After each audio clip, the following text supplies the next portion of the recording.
And so, thank you so much for being here. My name is Mouhcine Guettabi. I am an assistant professor of economics at ISER/economics.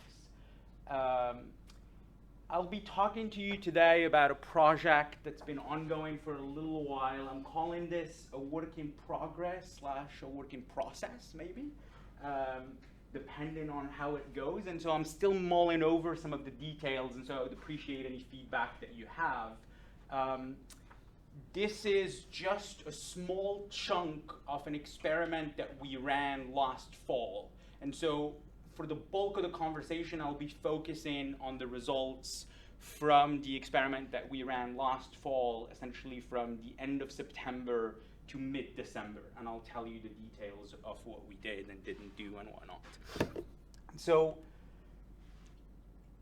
this is essentially a conversation that's much broader than our specific experiment, and it's this notion that obviously physical activity is low in the US as it is in most other countries, and over the last 10 years or so, more in the last 5, there's been this massive interest in incorporating technology in trying to encourage kids to become more physically active, and adults as well. Any one of us that's gone to the store has seen Fitbits being sold, and so this notion of feedback and or incorporation of technology in encouraging physical activity has become fairly important.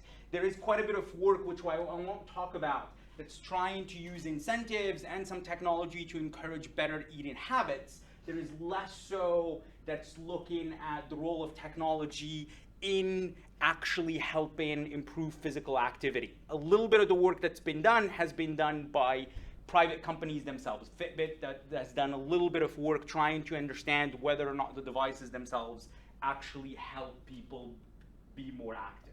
So this is essentially a summary of what I've just said, right? And so the umbrella of this research is very, very broad, right? Some people have used web-based coaching, some people have used telephone, text messaging reminders to tell, for example, trainers use this in order to encourage their clients to get the number of minutes of walking or of running. And then this wearable sensor technology is something that, like I said, has gained a tremendous amount of attention. And so the device that I'm going to be talking about is essentially a watch that's not terribly dissimilar from a Fitbit. However, you don't actually get to observe the amount of physical activity that you do while you're wearing it, but it does have a web component where kids can go and see how well they're doing. They can set up an avatar, they can see how their peers are doing, and so it has a social component in addition to simply seeing the number of points that one has earned. And I'll tell you a little bit more about it. So generally speaking, why are people so excited about this wearable technology? It's because of essentially the feedback, and it's because they allow people to determine how active they've been.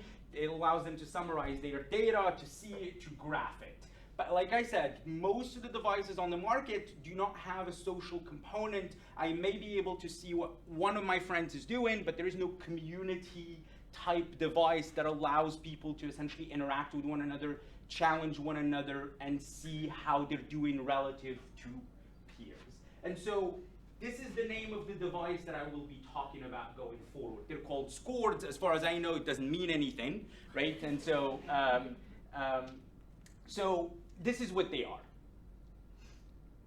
They're essentially these activity trackers with a social component or a website component. I keep referring to it interchangeably as either a website that allows people to, like I said, see what others are doing, see how well they're performing relative to their peers, but also there is this fun component, right? You get to set up an avatar, you get, the more points you earn, you can buy things in order to dress your avatar, you can challenge your friends. I know, a homeless person talking about clothes, but that's all right, you can ignore that bit. So yeah, so this is the device that I will be discussing. So what do we know, generally speaking, about these devices? And the reason I want to talk a little bit about this is there may be resistance to technology if, for example, we already get the amount of physical activity that we need, that obesity is not an issue. Clearly, that's not the case. And I'm going to argue that potentially there is room for the incorporation of technology because there is a bit of an issue when it comes to the lack of physical activity and obesity. And so this is a bit of an awkward sentence, but I just wanted to give you a sense of the scale of the issue. And this is from the National Survey of Children's Health. And it basically says that nationally, 34% of kids get 3 days or less of rigorous physical activity for 20 minutes or more, and in Alaska, that percentage is a little bit lower. So that's basically saying that 65 to 70% of kids are actually getting 3 days or more, right? This is based on surveys. I'm saying I don't believe it, but that's a different conversation. The other thing that's important here is that this is for kids 6 to 17, and that's a problem that we have with the data quite a bit, is that when it comes to physical activity and obesity for children/adolescents, it gets lumped into these fairly large categories. The other thing is this, obviously, right? And so the overweight and or obesity rate nationally is about 31%, and it's 29.9% for Alaska for kids between 10 and 17, right? So this is the best data that we have that's not broken down at a very refined level or granular level. And additionally, it's not really informative about what kids are actually doing or not doing. So this is the scale of the problem. Some of my previous work is on obesity, and this is not a talk about obesity, but clearly the fact that 1 out of 3 kids is overweight or obese is problematic, right? And so it's problematic not just because of the health consequences that are associated with obesity. Some of my previous work shows that obesity is associated with bankruptcy, healthcare expenditures. There is a lot of literature on discrimination, on wage penalties. But the stickiness of obesity makes any intervention that happens at an early age potentially that much more attractive. What I mean by that is that kids who are obese at an early age have a much higher likelihood of remaining so as adults, which means that interventions, whether they be ones that encourage physical activity or healthier eating, have a much higher likelihood of success going forward, which obviously not just helps state expenditures and or individual expenditures, but potentially allows people to live healthier lifestyles, however.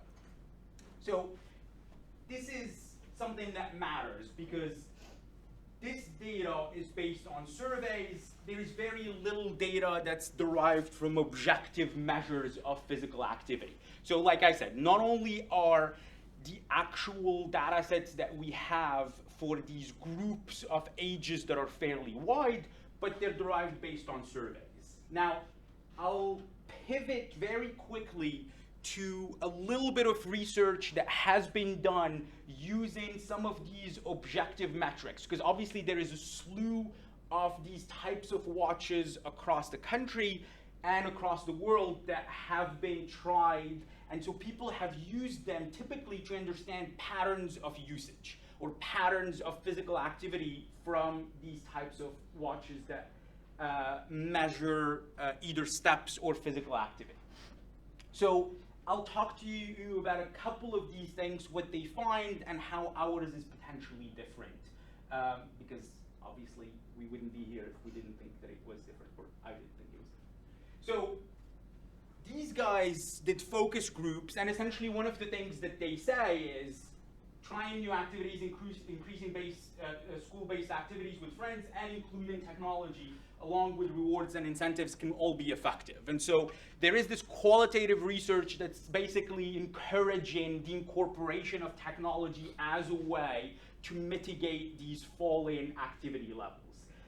These guys looked at about 2,000 kids in Europe across a few different countries, and what they find, which we find as well, is that activity levels are basically inversely related with age. For 9-year-olds, about 99% of the kids actually achieve the recommended levels of activity. By the time they reach 15, that number decreases substantially. And we find that as well. And those results were more pronounced in girls than they were in boys, meaning that the decline in physical activity with age was more pronounced in girls than it was in boys. And I'll talk a little bit about what we find in relation to that as well.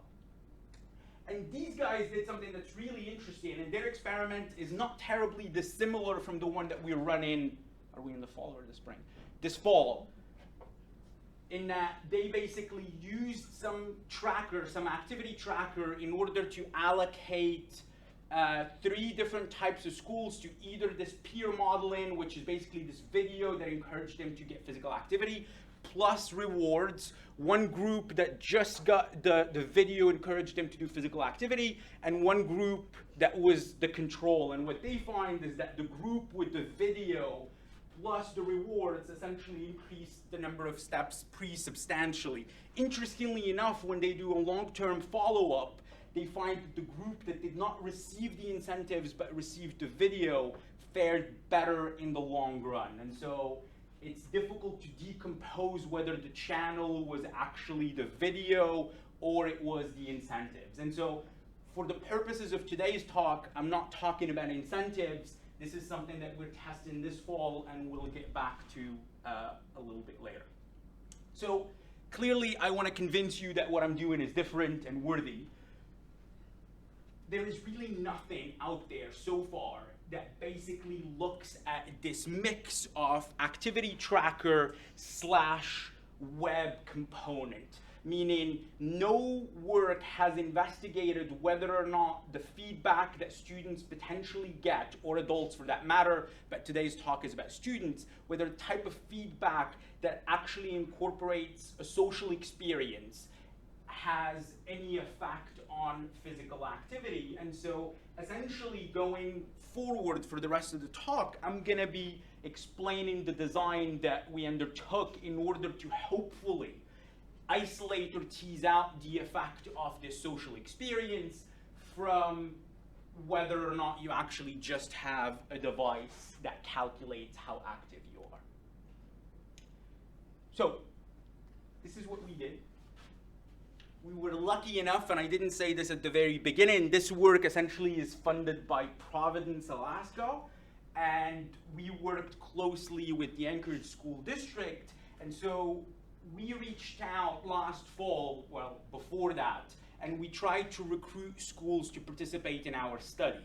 We had 13 schools that volunteered for the study, and we had another 27 that also received scores that were part of, that basically had leeway in determining how they were running their programs, right? And so we gave specific instructions to these schools, and I'll explain what the instructions were, and then we had another 27 which we're analyzing as well, but I won't be speaking about today, that basically received these activity trackers, and there was obviously heterogeneity in implementation.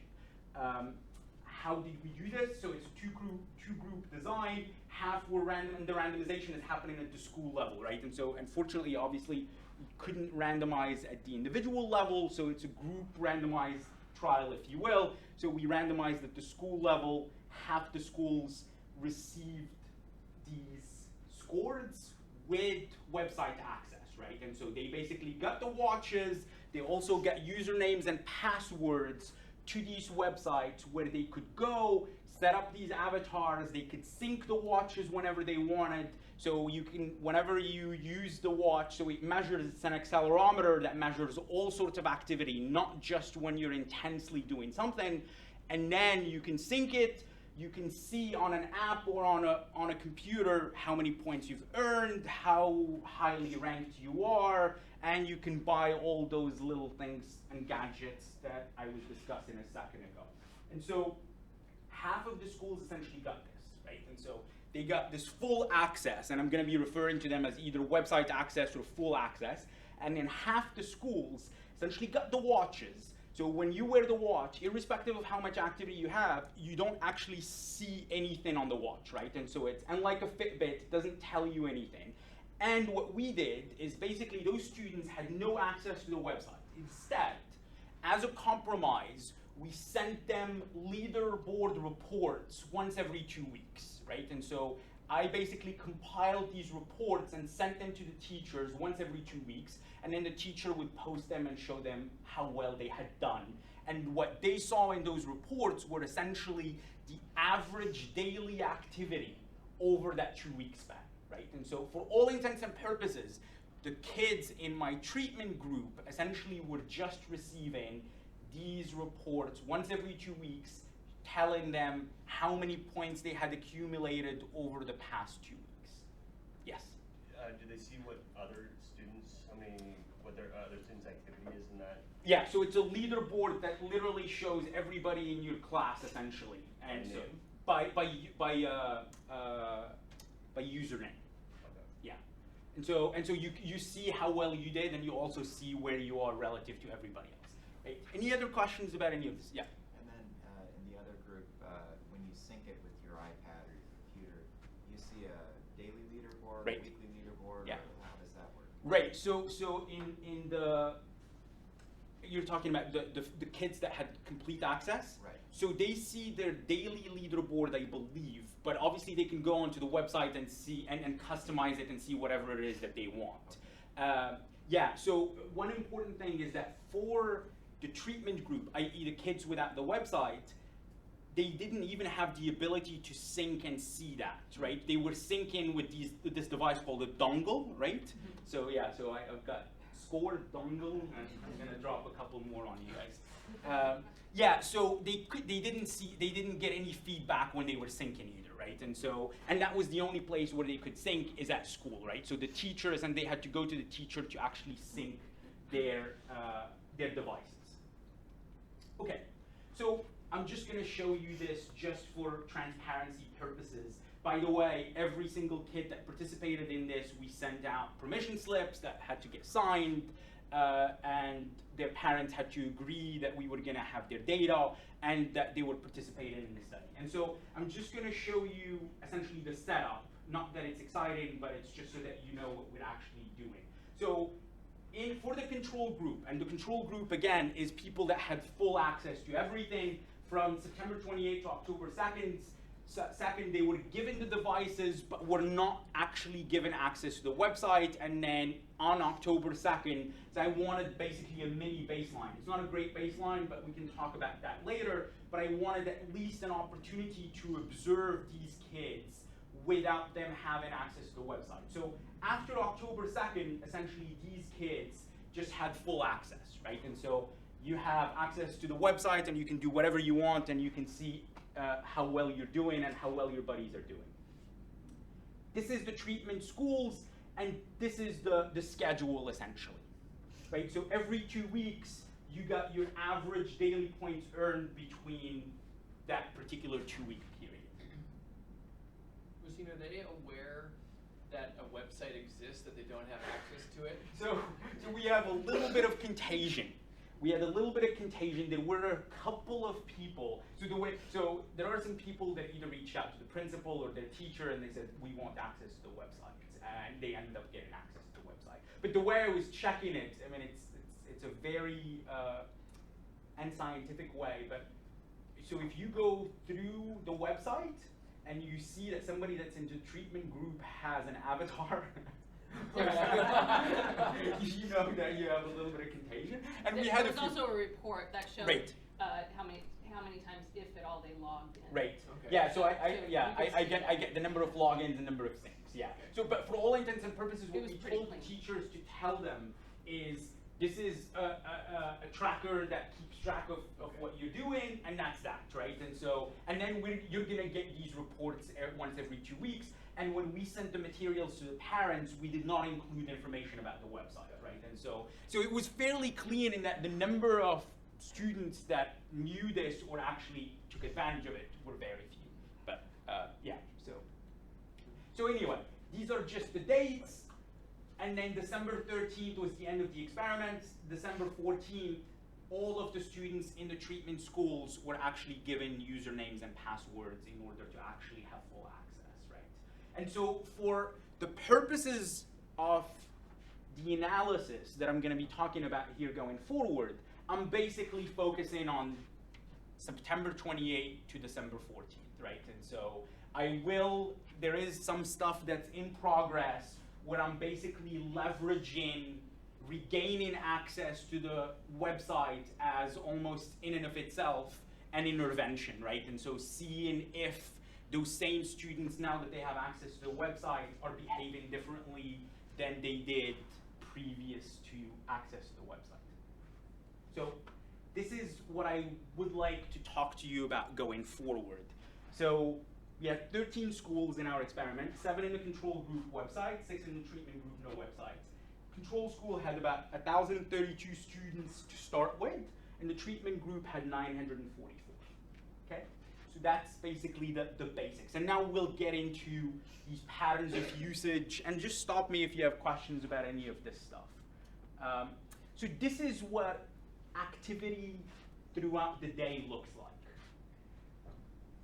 Now, I don't have actual points on there because I didn't want it to shift the conversation too much. What I would like to say about this is just the distribution of average points earned by time of day, right? And so we have essentially 4 windows in which average points exceed 6,000 points. That's 11, 12, and then 3 and 4.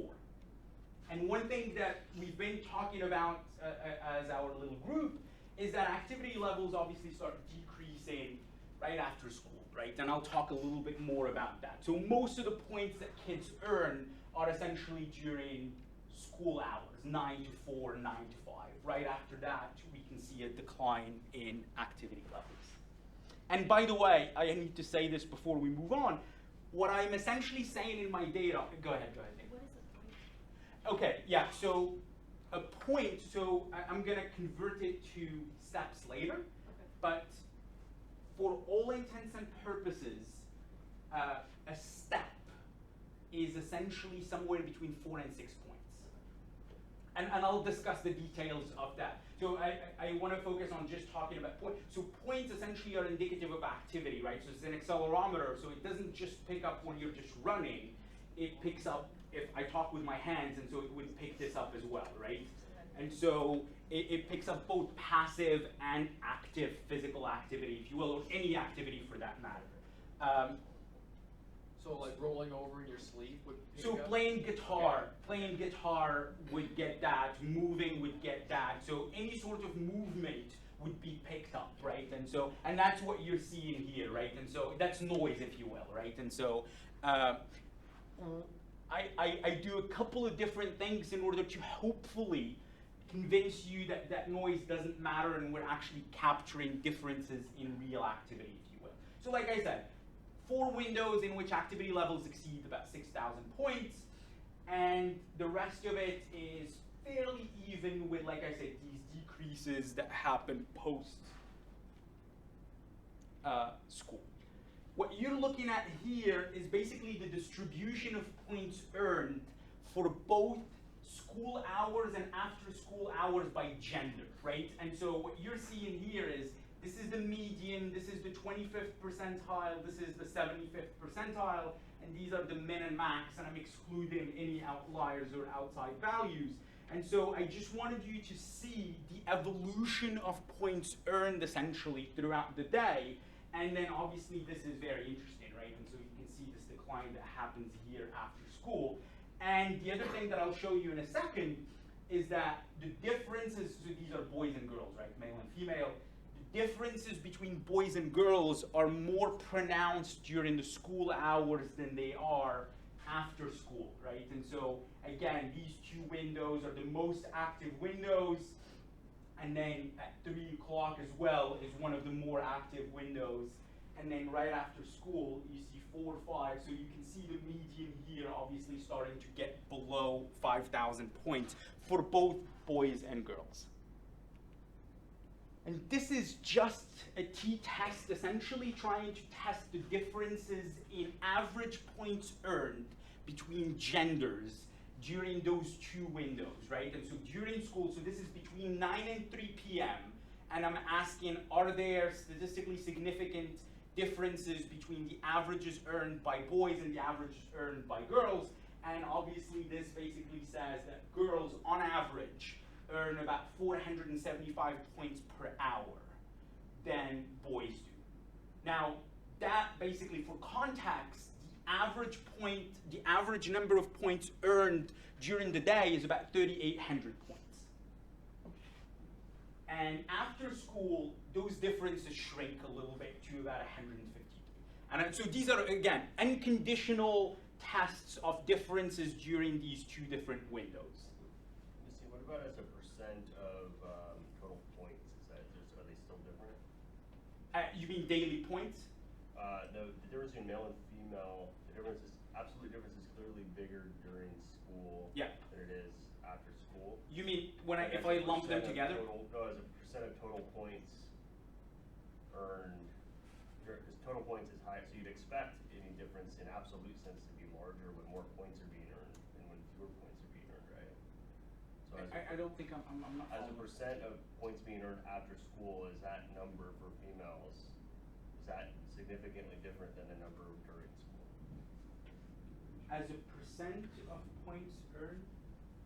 It's like more points, males and females are earning more points during school Yep. than they are after school, right? Yep. So suppose that males earn 10% more points regardless of what time of the day it Sure. is. Then you'd expect there to be a larger absolute difference between males and Right. females during school and after school. Yeah. So I'm just asking if as a percent of total points earned, are those numbers significantly different from? I didn't look at that specifically. Yeah, I didn't look at that specifically. I mean, I'll show you. These are obviously unconditional differences in absolute averages. And I'll talk a little bit more about some other things that I do with this. So this is gender, right? And so far, just so that we can follow up as to what we're doing. These are gender differences in school versus after school, and we're seeing that boys essentially earn, like I said, 475 points during school day, after school day, about 153 points. Yes, Lance? With the after school, do you have the ability to look at like over Christmas break and spring break and maybe the first part of summer? Can you like? Yeah, so during those breaks, it's basically zeros, but yes, I can. I get data. Yeah, I forgot to mention this. So again, for the purposes of what we're talking about today, this is between September 28th and December 14th, right? And so, but I have data I have data for the breaks as well. And so the data, by the way, which I didn't talk about, that I'm using is basically 15-minute increments of points earned for every single day, right? And so I get data by 15-minute increments for every single user for every single day, and I'm essentially here analyzing windows in which the activity was positive, right? And so if you've had more than 0 points, then you show up in that particular 15-minute increment. If you had 0, then you're a 0, and the data essentially skips you. While we're talking about before and after school, did you adjust time based on age of kid? And I ask this because on the days I work from home, I think the high school kids get dropped off by the bus at like 2:15 in the afternoon. Yeah, so everybody here, so this is for elementary school children. This is 3rd to 6th grade, and I'll talk a little bit more. Yeah, so I'm just showing you these differences before I talk about the actual age bracket that we have. So I essentially have kids from 8 to 13.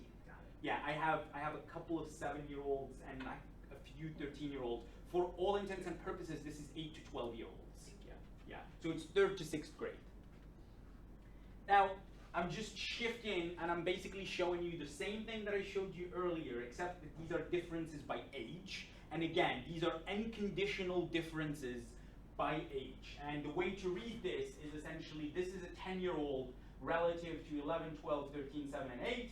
And if this is positive, that means the 10-year-old beats the 11-year-old, the 10-year-old beats the 12-year-old, the 10-year-old beats the 13-year-old. And these are the average differences in hourly points, right? And so a 10-year-old earns about almost 500 points more than a 13-year-old, but earns about 300 points less than an 8-year-old, right?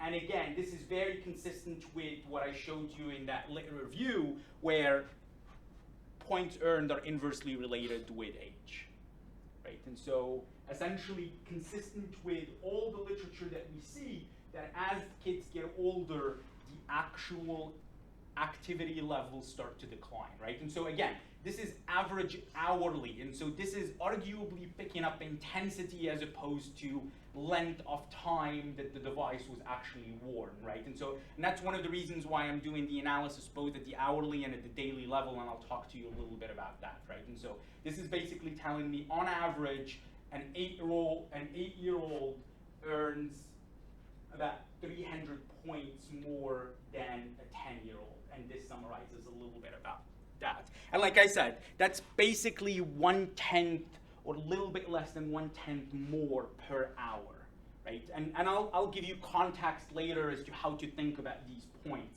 but I just want us to focus, first of all, on the data that's coming out of the watches in order to situate ourselves. Any questions about any of this? So again, like I said, the story is that as we get older, activity levels decline. Yeah? Question about the technology. If you put the same device on a 10-year, somebody who's 4 feet tall and Yeah. somebody who's 6 feet tall, and they each take 10 steps, will they measure exactly the same level of activity? That's difficult to say, right? And so, are you suggesting that we may be seeing more activity in I'm just wanting people that fidget? No, I'm wondering if there's some correlation between the size of people Right. and the level of activity that might Yeah, but I mean, so exacerbate or mitigate those differences by yeah, age. it very well may. But so even if you compare 8 and 9-year-olds or 8 and 10-year-olds, where you can shrink those differences, right? And so then you're talking about a reasonably homogeneous group of kids if you shrink the differences in age, and you still essentially find the same result, right? Even if I'm comparing 12 and 11-year-olds, then I don't have any information about how tall the students are. So the only information that I have for the individuals are gender and age, right? And so that's basically as detailed individual level data as I have. It doesn't adjust for stride, like a pedometer, you can No. adjust it for Yeah, stride. no. Yeah, so there is the individual has no ability to customize anything. Yeah. This is, again, same stuff, descriptive statistic, showing you the median, the 75th percentile, 25th percentile of activity by gender and day of week. And the thing that stands out is that the weekends people are basically watching football, I think. I don't know. Yeah, so Saturdays and Sundays are considerably less active than the rest of the week. The 3 days that stand out, and I'll show you something in a little bit, are, interestingly enough, Tuesday, Thursdays, and Fridays are the days where the kids are most active. I don't know why, but the weekend versus weekday stuff is really interesting because those differences are persistent across months. They're persistent across schools. Because I looked at this, because again, by now I basically have data for a year and a half just about. And I'm not showing it to you, but when I redo this analysis that I'm showing you by every month, the results are essentially exactly the same. They're for different samples of kids because kids drop out, but these results of patterns of usage are essentially consistent. Yeah. So, and maybe jumping ahead, but with the difference in the age, do you also see that difference in age showing up mostly during the school week as opposed to after school? The reason I'm thinking about that is knowing how teachers structure their days with littler ones and bigger ones, it changes over time because you have an assumption about children being able to sit still longer as they get older as opposed to little ones. And so what you might be picking up is, and so I think it'd be interesting to look at the difference between the after school shift for age and the during school shift for age. So you're saying break it up or decompose the effect by age for in school versus after school? Yeah. Yeah. No, that's certainly, I mean, I'm showing you here broad strokes of what Right. we're finding. And again, this is a subsample, just to remember, this is a subsample where we're trying to understand the effect of, so I'm repeating essentially all of this, which I'm not showing you, and I'm in the middle of writing up, for the schools that didn't have the experiments, and there we're basically delving into all of these types of little things. So again, this is same thing, I'm just showing it to you in numbers so that you can understand what's going on. These are daily differences across days. And the averages, the average day, the average number of daily points is about 58,000 for both groups, a little more or less. And so, for example, Sundays, kids are earning about 7,500 points less than they do on Fridays, which is about 12% of the average daily points earned. So again, the extent of the dormancy, if you will, during the weekend is not to be underestimated in thinking about some of this stuff. So the patterns, if we want to say that, most of the activities happening during school hours, most of the activities happening during the week, and after hours and during the weekend, it seems like there is less activity on both ends of the spectrum. Now, one of the things that I was thinking about when I saw this is I thought, well, maybe these differences are just because kids are actually taking off the watches during the weekend, and that's what's actually causing this. And it's really not. That shows you the number of hours that the device is recording positive points by day of week, right? So that's the average number of hours the device is actually on the rest, if you will, or actually picking up positive points. And it seems like it's constant essentially across the week, which tells me, yeah. So I'm curious, like, how often do the kids have PE classes during the day? Yes, we've had that conversation, and so yes and no. I don't know exactly when because it differs by classroom, and so we're trying to get that data in order to add it to this and basically look at what is the effect of PE, or how much does PE contribute to these spikes in points during the day? I remember when I was in high school, the PE class is exactly Tuesday, Thursday, and Friday. But that's in China Yeah. version of the. All right, I'll use that. I'll just say in China. I like it. Hey, here I come. Yeah. Well, the other piece, which I sounds like your device can't tell, but maybe is that you may have less total activity on the weekend, but there may be an intensity difference. So, I wear my little Fitbit as the university's health program.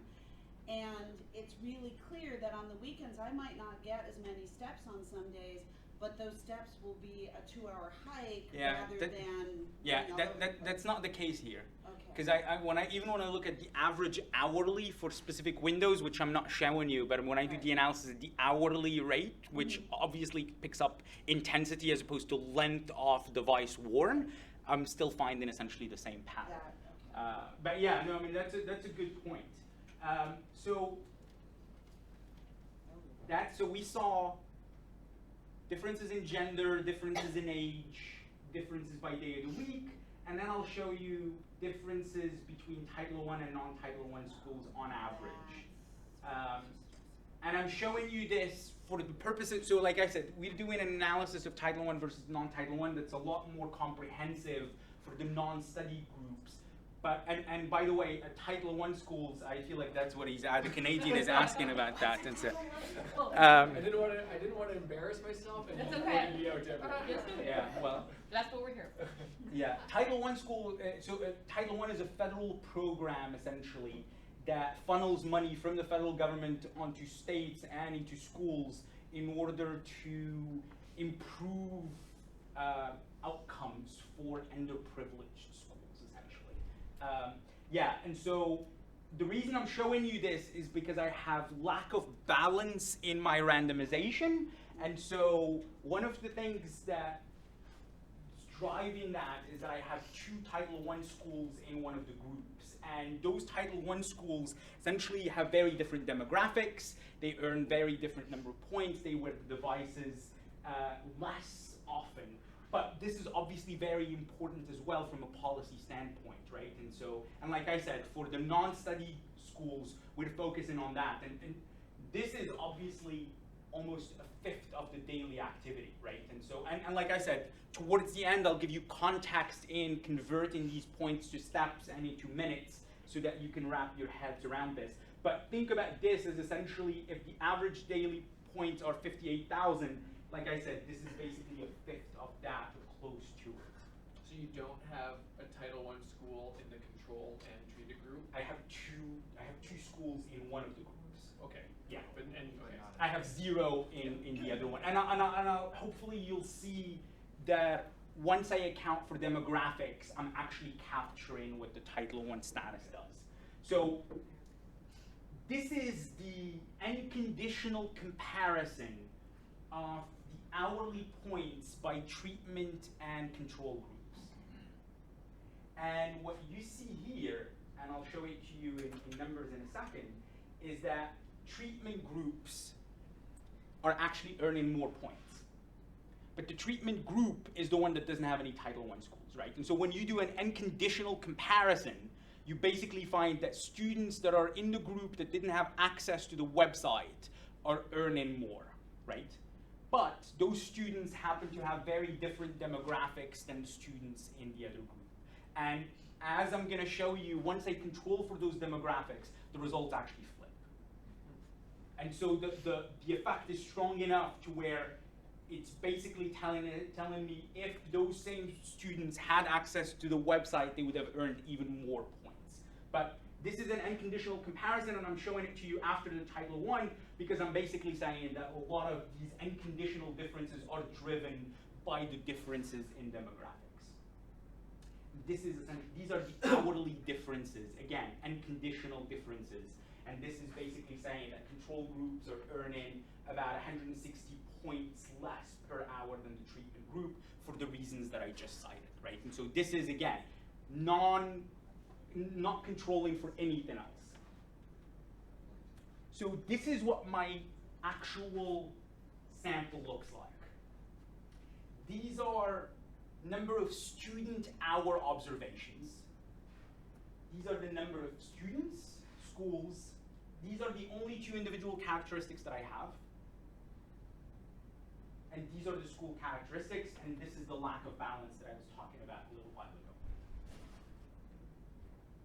Right, and so percent of free and reduced lunch, and characteristics, and obviously Title I, right? And so once I condition for those in a second, you're gonna see that weird effect of students that don't have access to the website performing better goes away. So everything going forward are essentially panel regressions that follow people over time, trying to determine if once I condition or control for demographics, there still remain differences between the treatment and the control groups, right? And so I'm basically gonna control for those characteristics on which I have lack of balance. I'm gonna control for individual characteristics, and I wanna know how does, for example, being a male, how does being a year older affect the average number of hourly points one gets, or how does being in a school that has 1% higher rate of African Americans or of Native kids affect points essentially. And these are the results. So this flips signs, right? So this is now telling me, and I'll talk to you about each of the columns. This is now telling me, this TOT is treatment on the treated, because I'm basically looking at differences across the two groups, or average differences. So my dependent variable, or my dependent variable is average hourly points, and this is telling me that for everybody, the average hourly points that students in the treatment group earn are about 213 points less than those in the control group, right? Which is what we would have expected to start with, meaning lack of access to the website is inversely associated with points earned after I control for the demographics and percentage. So my controls here are the size of the school, percent of free and reduced lunch, and the demographics. And then I have weak fixed effects, and I cluster at the school level for all of these regressions.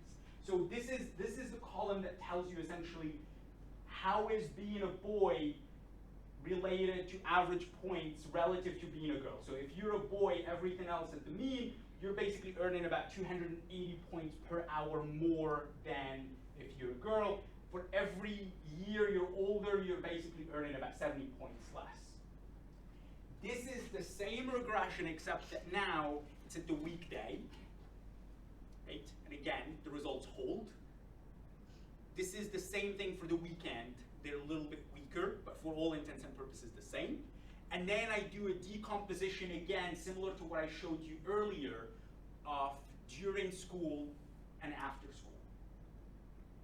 Right? And so this is basically how do students in the treatment group perform relative to the control group during school hours. And this is telling me, after I control for school demographics, that students in the treatment group are earning about 420 points less than the counterparts in the control group once I account for everything.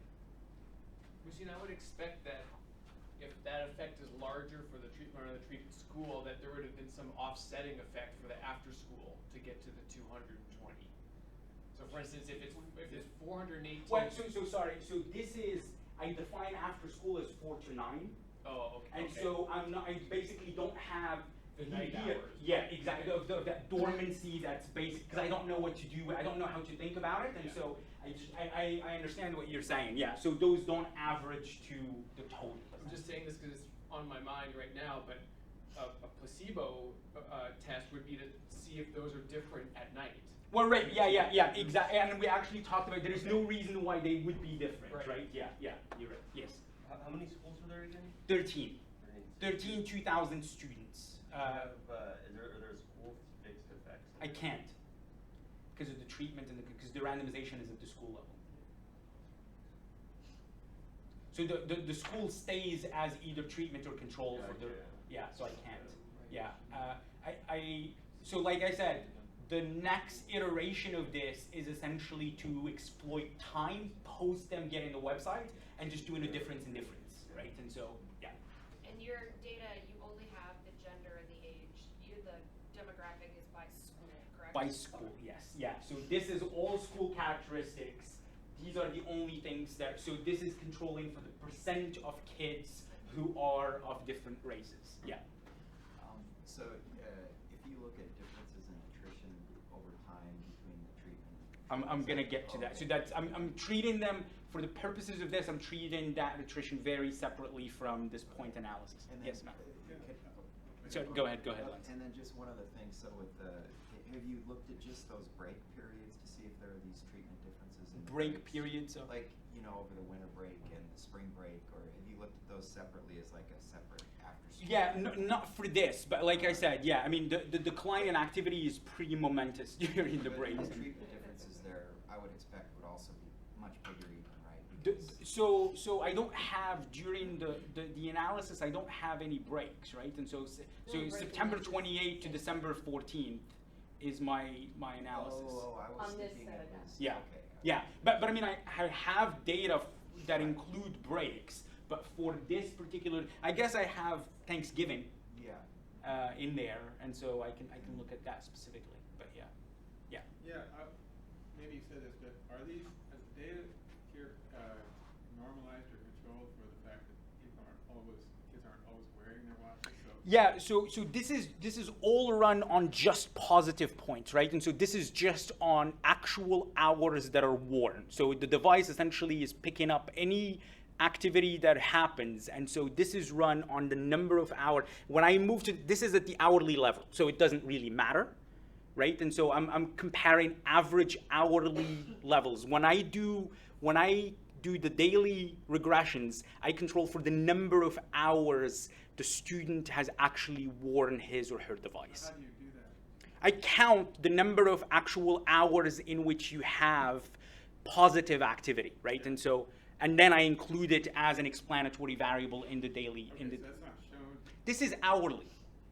Of the hours, this is of the hours that the devices are. Everything here is conditional on the device actually being worn and recording positive So points. for those Title I schools, those 11,000 points were, I think, because they're wearing the devices fewer hours, so is that? Yeah, so that's unconditional. That's not accounting for the differences in hours worn. But I do, when I account for hours worn, there are still differences that are about 9,000 points. So yeah. So yeah, I do that. Not here because this is hourly, where the length of time worn doesn't matter. Yeah. And just when you are getting to the sort of doing one final, I know there aren't any long breaks in there, but there's actually a fair number of long weekends, and I can get you the schedule to be able to, if you want to pull those days where kids aren't in school. Because in addition to, there's just, you know, people free days, Sure. holidays, and just to clean that up when you're ready to go, I can get you that calendar. So anyway, this is hourly, and this is just a picture of the same thing, essentially, that's showing you, this is 0, and just showing you how individual characteristics and belonging to the treatment and control group affects the average number of, and this is by time of day, this is school after school, and this is by weekend and weekday. And so it's just showing you again how being a boy affects earning points, average points by time of day. And as I said, during time of day, those differences shrink during after school between boys and girls. Similarly, the differences are more pronounced on the weekday than they are on the weekend for both boys and girls. And one of the questions that arose when we were having these conversations is, well, we're running these regressions on means, and so essentially what I do is rather than assess the effect of predictors on the means, I assess the effect of predictors on different percentiles of the data. And what I do is I basically run the same analysis on the 25th, 50th, and the 75th percentiles in order to see whether the predictors interact with some of these characteristics differently. And interestingly enough, the effect is non-existent for the 25th percentile, but gets bigger as activity levels increase, meaning that if I happen to be in the 75th percentile of earners, being in the treatment group results in me earning about 226 or 230 points less than if I was in the control group. But if I am in the median or in the 50th percentile, I only earn about 70 points less than if I was in the control group. And so this could be some sort of competition channel, or I mean, it could be that kids that are very, very motivated are essentially ones that are using the platform a lot more, and therefore they're getting a lot more out of it. I mean, this is just an interpretation at this stage. Then I do what you asked about, and I basically aggregate everything up, and now I'm doing the analysis at the daily level. And so I'm basically comparing whether or not daily points, now that includes those dormant hours as well, I'm basically looking at the average daily points and how they're affected by these different characteristics after I control for the number of hours worn, right? And so this tells me an additional hour of positive activity is associated with about 4,000 additional points per day, which is what we would expect, right? And it tells me essentially that these effects go away over the weekend, which is interesting during the day once I include those dormant hours, and that the effects on the weekday. So most of this, as I told you at the beginning, is coming from the weekday, and it's coming from school hours, right? And so that's essentially the pattern that we're noticing here, is that these differences in terms of how the device affects behavior seems to be coming from the weekday and seems to be coming from school hours, which is interesting because you would think that having access to the website potentially would allow you to check what you're doing at night, and you know, you would interact with it a lot differently, but maybe kids are talking to one another during schools, or they can actually see, because the teachers in the control groups had iPads where you could go sync and actually see where you stood during school, and so maybe they're actually competing against one another during school hours, during recess, and during PE.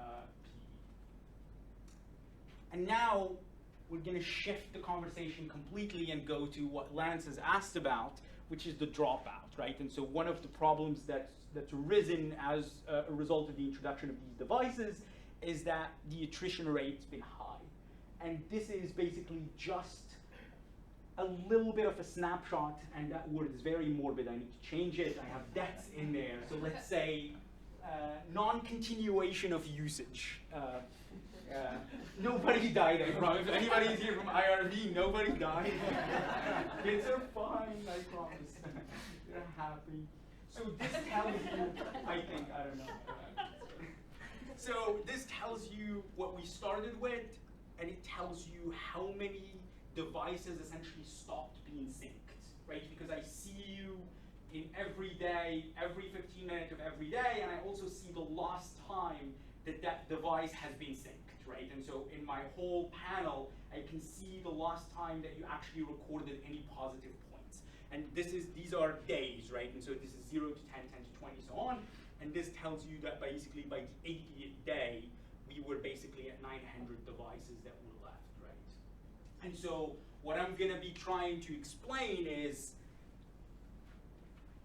does being in the treatment group avert this decline? Is there, A, what are the actual determinants of survival of the device or of maintenance of continued usage? And the question that matters for the purposes of this particular study, are there differences in survival rates between the treatment and the control groups? And these are, again, unconditional survival estimates. And so they're basically showing you, if you will, the percent of kids that are continuing to use across time by these different groups. And this is something that's consistent with those points. Title I schools essentially drop out a lot faster. Males and females, there are some differences, not terribly pronounced. Same thing between treatment and control groups. There are no differences that stay across time. It seems like the rates essentially start out a little bit lower for the treatment group, but then they recover. And then by age, consistent with the point story, this is 12-year-olds, and they basically have the lowest survival rates. So so it seems like they're less active, and they basically either lose interest or they stop using the device a lot faster than younger kids, right? And here I'm cheating a little bit because I'm basically, the way I'm modeling this is that you die, or the device dies, on the last day that you sync, right? And so on the last day that you sync, and so essentially for all intents and purposes, almost everybody dies or gets right censored if you synced on the very last day of the analysis. What happened if a device broke? So the teachers had the ability to replace them, and then there was a team of people It that could. would then link to that same. Absolutely, yeah. The user ID essentially sticks with you, right? And so you still actually pop into the data set. And so what I'm doing here is I'm basically trying to explain these hazard rates after controlling for these characteristics. And I'm just doing a couple of different things here. This is a very parsimonious kind of analysis that just controls for individual characteristics. And it actually says that being in the treatment group is inversely associated with dropout, or kids in the treatment group stick with it a little bit longer. Once I control for Title I status, so look at the Title I status here, so it's basically you're 60% being in the Title I school, you're 60% more likely to drop out than if you're not in conditional on you not having dropped out, you're 60% more likely to drop out if you're in a Title I school. Once I basically run the same regression in this survival analysis as I ran in my panels, the effect goes away, right? And so once I control for demographics and 3% free or reduced lunch, I basically am reaching the conclusion, at least based on this, that there seems to be no difference in dropout rates between treatment and control groups once we account for demographics, right? Based on the same controls that we've used everywhere. And I forgot to talk about one thing here. This is something that I'll discuss at length here in a second. This column here is the probability of reaching 70,000 points. Because our small group's been interested in trying to convert these points into minutes of activity per day, right? Which is what some of you have asked about. And based on some back of the envelope calculations right now, we're basically settling on the idea that 70,000 points roughly translates into 60 minutes of activity, right? And so this looks at the probability of a student reaching 70,000 points, and whether or not being in the treatment group affects the likelihood of you reaching 70,000 points. The answer seems to be no. Boys are more likely to reach 70,000 points. The older you are, the less likely you are to get the requisite amount of exercise if 70,000 is that threshold. Being in a free or reduced lunch school makes you less likely to reach 70,000 points. And so I just wanted to make sure that that was something that I spoke about. Yes? Do kids know that there might be a goal to reach 70%? We this semester, the experiment that we're running this semester is essentially trying to get them, so we have an experiment going where we're trying to get them to reach 70,000 points at least 3 out of 6 days in any given week, Now they right? have a goal. Right, and so initially, like I said, there was a lot of heterogeneity in how the program was implemented. So the PE teachers, for all intents and purposes, could determine whatever goals that they wanted, because we were still trying to sort out what that number actually is that translates points into a number of minutes of physical activity. So context, I promised context a couple of times. What do I find? Website access is positively associated with points earned after controlling for demographics.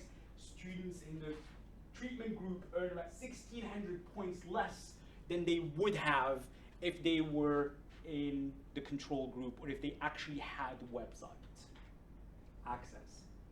Boys earn about 3,000 points less than girls on average. More. Oh, more, sorry. Title I school students earn less than the ones in non-Title I. And then after accounting for demographics, access to the website does not seem to affect the length of use of the device. So, I'm sure a lot of you have heard points now about 6,000 times, and you're thinking, what do points actually mean? So this is just so that we actually wrap our heads around how active kids are, and this is, again, an attempt to link points to actual activity.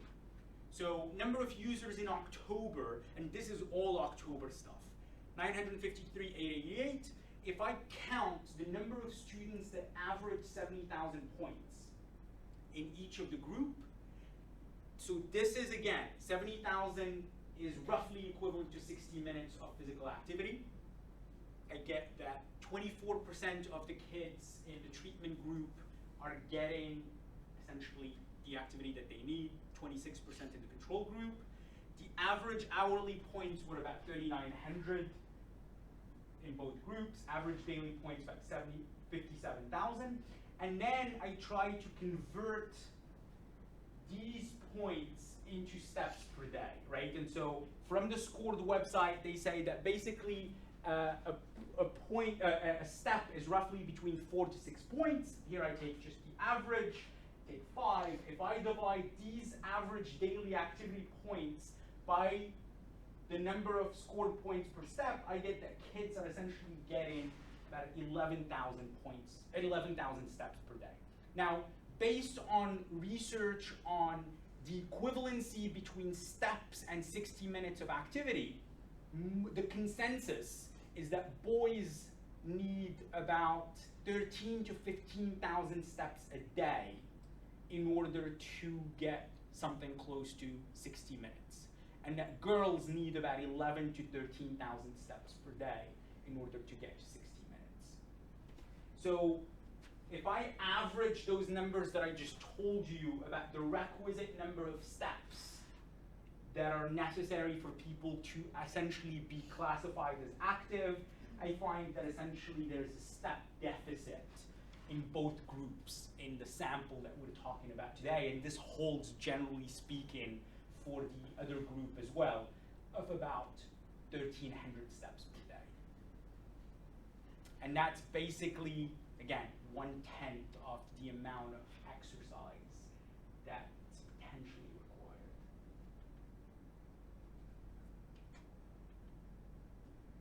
And this is important for context as well. Using the same type of conversion, this is what the differences mean. Right? And so that could either say, could either mean, well, that means that the differences, while statistically significant, are not big enough, or one could take the attitude that the reality is, given the lack of physical activity, anything that can potentially increase the amount of minutes of activity is a good thing, and therefore this minute and a half is not to be discounted.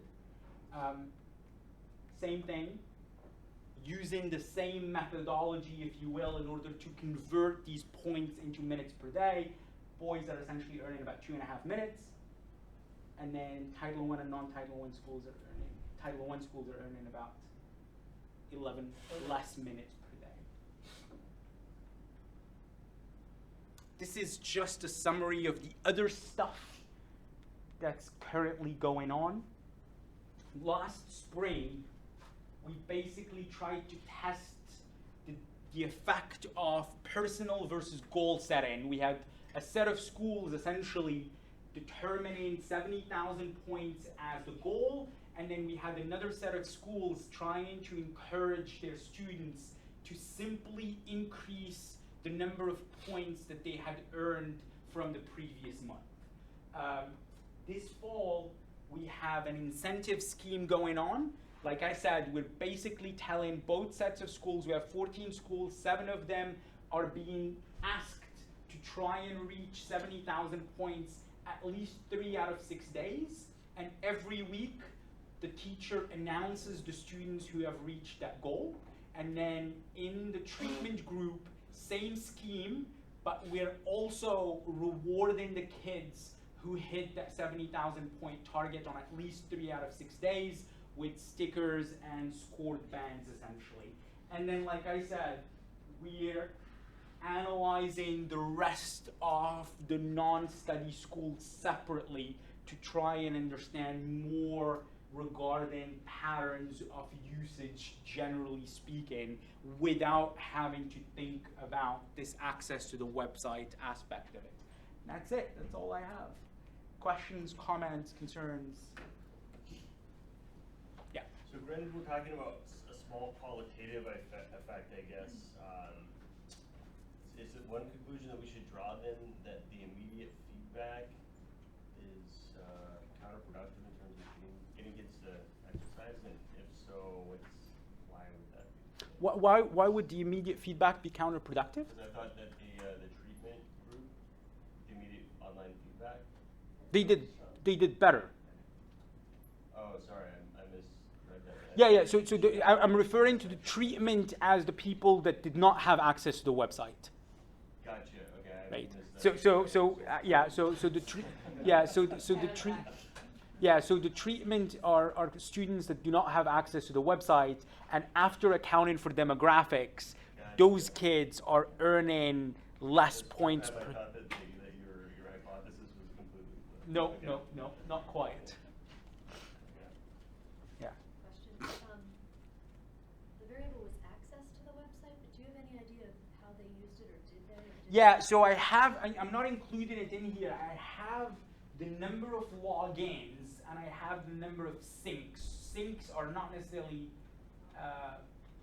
indicative of usage of the website, but it tells you almost how excited you are about the device, because you're basically checking how well you did over the last few hours. That's not included in. Number of logins were not very high, but the problem is, even without logins, if I'm, for example, syncing at school and I can see it, I can see the points, right? And so, because the teacher has an iPad, even if I'm just syncing it once a day, I can actually see how many points I earned during that specific day, while the other kid goes basically and syncs it to a black box and has no idea how well or badly, and has no idea how well they fare, because when the kids in the control group, or the ones that have access to the website, sync on an iPad, they see whether or not their ranking has improved relative to other kids and how well they're doing. Yeah. So you found that kids really, they liked syncing it? I mean, they did that voluntarily, they didn't have to? Well, I mean, obviously teachers worked with them, right? And so there was quite a bit of conversation about what's the ideal, but I think it's still ongoing, what's the ideal location for an iPad, right? And so, because kids could also download the app onto their phone or their parents' phone and actually sync it that way. But at the school, most teachers basically kept an iPad either in the gym or in their office, and so kids could just walk by it and just sync it. Yeah. So, but yeah, I mean that's something that I need to look at. Although the number of logins are not very high, meaning the number of, I mean, over time, because right, I mean, you invest time initially to set up an avatar, but you're not spending. I don't have the amount of time spent on the website. I have whether or not you've actually logged on. Yeah. Do you have any idea of, relative to last fall, how many students chose not to participate, or of those who chose to participate and participated last year, do you know attrition? So can you like link subjects data from this fall to last fall, and can you figure out which students are not participating? I literally have a panel for a year and a half, essentially, right? And so I know which students have completely dropped out, which students stopped and then come back on. And so, because I see some students that basically stopped using for a few months, and then there was a push this fall to basically have the teachers reach out to students and try to get them to start wearing them again. Because so out of the 10,500 devices or so, by May, we were down to about 2,000, and then by the end of the summer, there were about 700 or 800 that were still being synced on a regular basis. But we're back up now to about 10,000 again. Oh, 10,000. Yeah. Is that just the same set of schools? No, You just no, look at that no, same yeah, set- yeah, So it's yeah. additional schools that. Yeah. Some So, schools have dropped out, some schools have come in, Yeah. so. Okay. yeah. I see. And then there are students within schools that are obviously and then there are students that are obviously graduating as well. Yeah, yes. Yeah, so that last point brings up a question I had before. So some students are going to be moving schools, and The other devices. students will come in. So what happens to the device? And It what moves with them. It moves with them. It moves with them, but they're part of the original data. They can't see the iPad because they're. No, but I mean, this is, again, remember, this is September to December. But now, logistically, right now, if a child moves from, let's say, Abbott Loop to Indian River School, and that school's participating, it's all still Yeah, connected. but if you're not moved to a school, I was thinking of the, one of the characteristics of Title I schools that have much higher turnover